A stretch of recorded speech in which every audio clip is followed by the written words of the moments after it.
आदाब।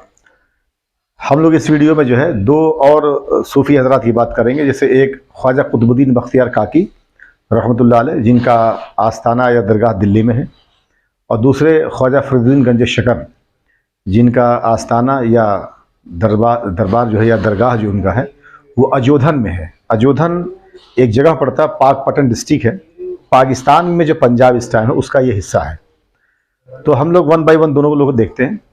अब बेसिकली ये जो चीज़ें हम बता रहे हैं ये एग्जामिनेशन पॉइंट ऑफ व्यू से हम लोग बात कर रहे हैं इसमें, इसलिए बहुत डिटेल में हम लोग इससे बात नहीं करेंगे, वरना ये तो वो लोग हैं जिन पर बहुत सारी बातें हो सकती हैं। लेकिन एग्जामिनेशन पॉइंट ऑफ व्यू के द्वार से क्या इंपॉर्टेंट चीज़ें हैं उसकी हम लोग बात करेंगे। तो आइए इससे बात करते हैं पहले ख्वाजा कुतुबुद्दीन बख्तियार काकी के हवाले से। ये 13वीं सेंचुरी के बहुत बड़े बुजुर्गों में से हैं, स्पेशली अगर बात की जाए चिश्ती सिलसिले की तो। और ये इराक़ से यहाँ पर आए थे, हिंदुस्तान इनका आना हुआ था, और ये हज़रत ख्वाजा मुइनुद्दीन चिश्ती रहमतुल्लाह अलैह के जो है वो शागिर्द भी हैं और उनके खलीफा भी हैं। इनका आस्थाना बेसिकली दिल्ली में है। ख़ास बात यह है कि चाहे कुतुबुद्दीन ऐबक हों चाहे इल्तुतमिश हों, ये दोनों लोग इनसे बेइंतहा मोहब्बत रखते थे, जो दिल्ली के सलातीन रहे हैं लोग।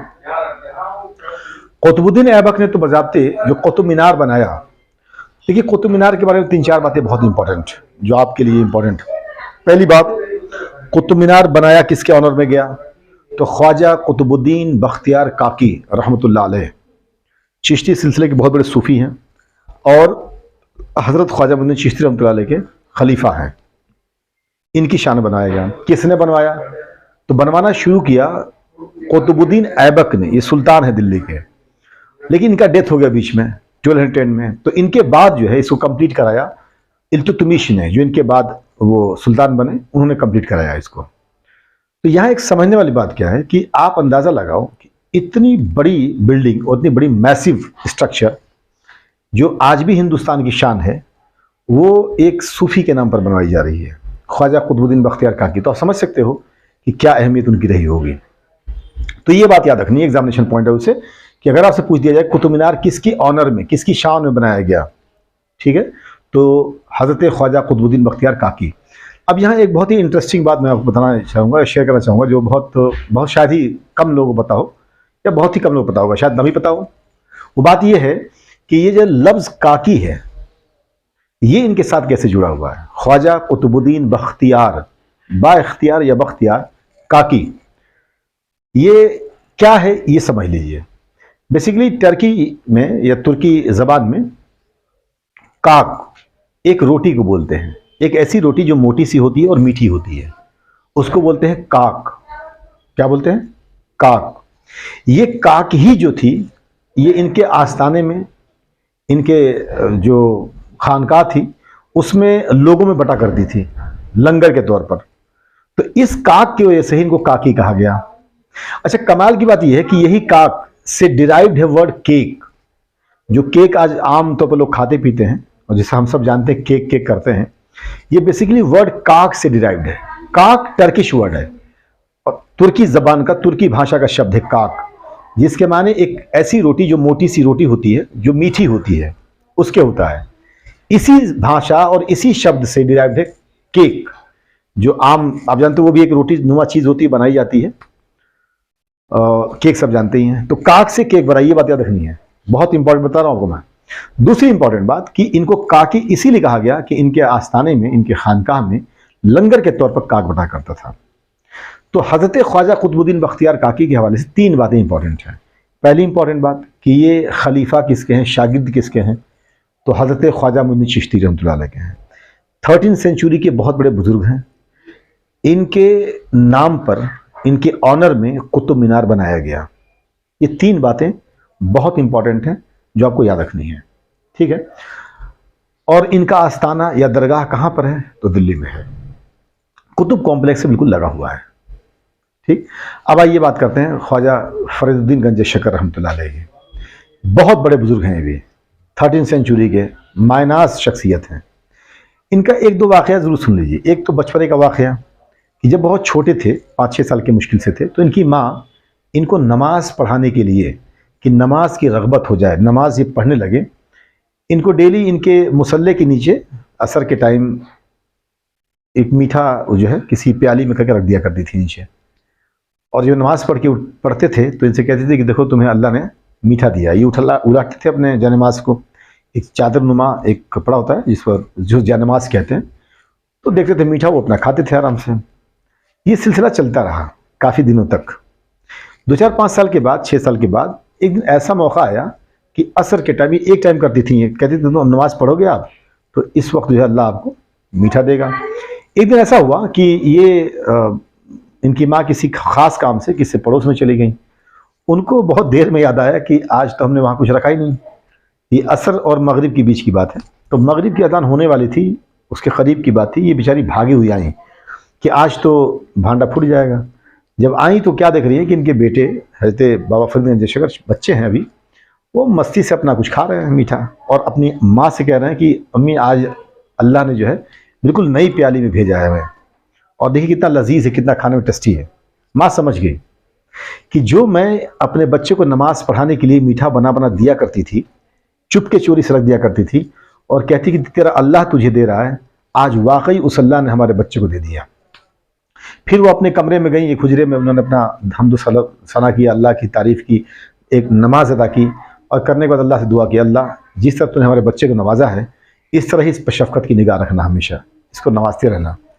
बाबा फरीद गंज शकर एक बहुत बड़े बुज़ुर्ग फिर बन के निकले, और इतने बड़े बुज़ुर्ग हैं कि जिनके शागिर्द ख्वाजा निज़ामुद्दीन औलिया जैसे लोग हैं, जिनके शागिर्द, जिनके लोग जो है अलाउद्दीन साबिर जैसे, कलियरी जैसे लोग हैं रहमतुल्लाह अलैह, आप समझ सकते हो, अलाउद्दीन साबिर जिनको कहते हैं, ऐसे ऐसे लोग इनके शागिर्द हुए, और इनके खलीफा हज़रत ख्वाजा निज़ामुद्दीन औलिया रहमतुल्लाह अलैह हैं। एक और बड़ा वाक़या इनके साथ है, फिर बताता हूँ मैं, आपको याद क्या करना है कि एक दफ़ा एक बूढ़ी औरत बेवा थी, वो पहुंची, उनकी बच्ची की शादी का मसला रहा होगा, तो उन्होंने कहा कि बाबा हमारा कुछ मदद करिए हज़रत से। तो हज़रत ने कहा कि हम क्या मदद करना, तुम एक काम करो, मिट्टी का कोई ढेला लेके आओ, मतलब एक टुकड़ा सा मिट्टी का। वो लेकर आई। हज़रत ने 3 दफ़ा कुल पढ़ा, कुल हुवल्लाहु अहद अल्लाहु समद लम यलिद वलम यूलद वलम यकुल लहू कुफुवन अहद, जो सूरह इखलास है, और पढ़ के उसको दम किया, फूका, और एक कपड़े में बांध के दे दिया। कहा कि घर ले आके इसको खोलना। वो मोहतरमा, गौर सुनिएगा, बड़ी इंटरेस्टिंग बात है इसमें बहुत ही ख़ास चीज़ आएगी। वो मोहतरमा लेके गई घर अपने, और ले जाने के बाद उन्होंने क्या किया कि खोला, देखा तो सोना बना हुआ है वो। तो उन्हें ये समझ में आया कि सोना बनाने का हमें मिल गया नुस्खा, यानी टेक्निक मिल गया। उन्होंने पूरे मिट्टी यहाँ वहाँ जहाँ जहाँ मिल सकती थी लेके घर में इकट्ठा किया, और खूब वज़ू बना बना के खूब उन्होंने जो है अपना पढ़ना चालू किया कुल, और पढ़ पढ़ के दम किए जाए, फूके जाएँ। तो रात भर फूकती रही, जो उसमें से कोई भी मिट्टी का टुकड़ा सोना नहीं बना, और अल्टीमेटली हुआ क्या, जो सोना था वो भी मिट्टी बन गया। और बड़ी परेशान वो भागी हुई फिर हज़रत के पास गई, और जाके कहा कि हज़रत ये क्या जुल्म हुआ हमारे ऊपर। का क्या हो गया भाई? कहा कि आपने हमें जो मिट्टी का टुकड़ा दिया था, 3 दफ़ा उस पर कुल पढ़ा था, कुल हुवल्लाहु अहद सूरह इखलास, और दम करके दे दिया था। घर गई, जब मैं खोला तो मैंने देखा सोना है। तो 3 दफ़ा सूरह इखलास पढ़ने से मिट्टी सोना हो सकता है, तो मैंने पढ़ा रात भर उसको बैठ के, तो हमारे घर में तो कोई मिट्टी सोना हुआ ही नहीं, और उल्टे ये जो सोना था ये भी मिट्टी हो गया। तो बाबा फरीद का जवाब सुनिए। जो लोग कह दिया करते ना, अरे साहब सब बराबर है, फला धमाका, सुन लीजिए जवाब क्या था। कहा सुनो, कुल तो पढ़ सकती हो, सूरह इखलास तो पढ़ सकती हो, लेकिन बाबा फरीद की जबान कहां से लाओगी? बाबा फरीद की जबान कहां से लाओगी? ठीक है, तो ये बड़ी खास बात है, क्योंकि उनकी इस तरह के लोगों के पीछे एक मुजाहिदा है, तकवा है, परहेजगारी है, जिसके से इनकी जबानों का असर अलग था।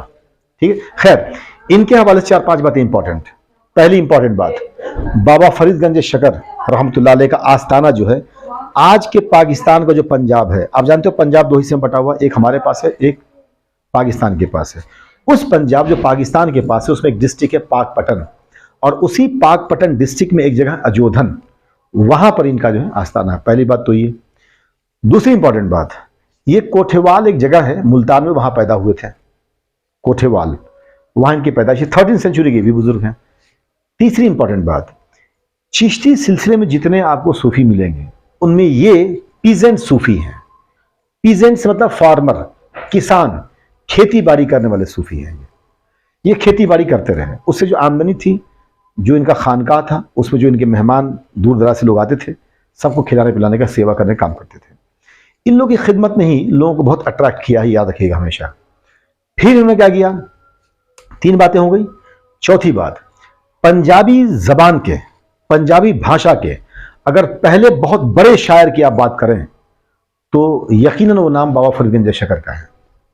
पंजाबी जबान की, पंजाबी भाषा की इनकी लिखी हुई बहुत सारे कलाम को, बहुत सारी कविताओं को, पोयम जो लिखे उन्होंने उसमें पंजाबी जबान में, उसको हमारे सिख मजहब की एक बहुत ही होली बुक उनकी जो है अपनी गुरु ग्रंथ साहिब, उसमें ही शामिल किया गया, उसका एक बड़ा हिस्सा शामिल किया गया है उसमें। और हमारे सिख लोग जो हैं हमारे मुल्क के, वो उनको बहुत ही रिवर्ड की निगाह से देखते हैं, रेवरेंस की निगाह से देखते हैं, इज्जत की निगाह से देखते हैं, और उन्हें जो है बाबा फरीद कहते हैं वो। ठीक है, ये एक चीज याद रखनी है। जो सिखिज्म पर इंपैक्ट है, जो लंगर आप देखते होंगे कि हमारे सिख मजहब के लोग जो हैं वो लंगर, उनके यहाँ एक मजहबी एक काम है, अपने फरीजा है, काम है, और उससे बहुत फायदा है, पूरे इंसानियत को उससे फायदा पहुंच रहा है। जहां जहां लोग होते हैं इसका फायदा सबको पहुंचाते हैं वो। और वो चाहे इंडिया की अगर बात की जाए, इंडिया सेंट्रिक की बात की जाए, तो चाहे नोटबंदी का रहा हुआ मामला, चाहे लॉकडाउन का, इसमें सिख कम्युनिटी के हमारे जो लंगर चलाने वाले लोग थे, इन्होंने बहुत काम किया है। लेकिन समझने वाली बात क्या है कि लंगर का कॉन्सेप्ट जो हमारे सिख मजहब में गया है वो सूफियों से गया है, क्योंकि बाबा फरीद गंज शकर से बहुत मुतासिर थे, बहुत इन्फ्लुएंस थे गुरु नानक देव जी, जो सिख मजहब के फाउंडर हैं। ठीक है, तो बाबा फरीद गंज शकर के हवाले से 4 बातें ये हुई। 5वीं बात जो एग्जामिनेशन पॉइंट है उससे बहुत इंपॉर्टेंट है, वो ये कि बलबन को, गुरुलस और भी थे सुल्तान, लेकिन सुल्तान बलबन को जो है इनका कंटेम्प्रेरी माना जाता है, मतलब समकालीन माना जाता है। अगर आपसे पूछ देगा कि इन सुल्तानों में से which of the following sultan is considered to be the contemporary of Baba Farid Ganj Shakar, तो नाम जो आएगा वो गयासुद्दीन बलबन का आएगा। यानी निम्नलिखित सुल्तानों में से कौन बाबा फरीद गंज शकर का समकालीन है, तो याद रखिएगा बलबन का नाम। उसकी वजह क्या कि और सुल्तान रहे, लेकिन जो इंटरेक्शन हुआ है, मेल जोल हुई है, वो बलबन सिंह की रही इस बुनियाद पर। आखिरी बात कि इनके बहुत ही खास शागिर्दों की अगर बात की जाए, मतलब इनके डिसाइपल्स की, इनके फॉलोअर्स की, जो बड़े लोग हैं जिनकी बात की जाए, तो उनमें 2 का नाम बहुत बड़ा है और दोनों का बहुत बड़ा इंपैक्ट है। एक हजरत अलाउद्दीन साबिर रहमतुल्लाह अलैह, जो कलिया शरीफ आपने सुना होगा, उत्तराखंड का हिस्सा अब है, और वहाँ पर ये वहाँ हैं, और हजरत साबिर कलियरी के नाम से मशहूर हैं। और दूसरा हजरत निज़ामुद्दीन औलिया रहमतुल्लाह अलैह। हजरत अलाउद्दीन साबिर जो हैं वो हजरत बाबा फरीद गंज शकर के सगे भांजे भी लगते थे रिश्ते के एतबार से। और आखिरी बात की जो इनका आस्थाना है, जो इनका दरगाह है, वो अजोधन में है। बता ही चुका मैं आपको कि अजोधन पाकपटन डिस्ट्रिक्ट का हिस्सा है, और पाकपटन डिस्ट्रिक्ट पाकिस्तान के पास जो पंजाब है उसका हिस्सा है। तो इतनी चीज़ें इन दोनों बुजुर्गों के बारे में आपके एग्जामिनेशन पॉइंट ऑफ व्यू के लिए बहुत इंपॉर्टेंट है। आप लोगों का बहुत बहुत शुक्रिया, थैंक यू।